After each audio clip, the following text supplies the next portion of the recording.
Guys, tingnan nyo ng mabuti itong Taiwan News. Ito po yung mga bagay na hindi sinabi sa atin ng administrasyon na to o ng media po natin. Okay, tingnan nyo po ng mabuti to. Ito po ay klaro ho na if may karoon ng gera sa Taiwan, okay, ito hindi sinabi guys ha, tingnan nyo po ng mabuti to. Tayo po, Philippines, will respond or will be the frontliners. So ang tanong, kung magkaroon ng giyera po mismo Taiwan sa China, bakit ikaw at ako mismo magiging frontliner po?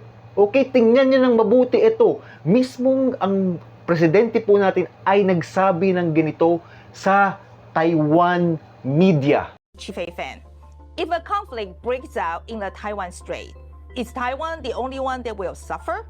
Let's see what President Marcos of the Philippines has to say. Kaohsiung in Taiwan is a 40-minute flight away from my province. We feel that we're very much on the front line.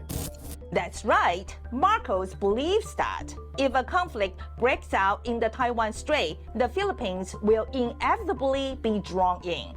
Today on Operation 2020. Also, tingnan nyo rin po ito guys, okay? Ito rin po ang tingin ng Taiwan kay former President Rodrigo Roa Duterte at bakit mas chinicheer po nila ang current president natin kaysa kay PRRD.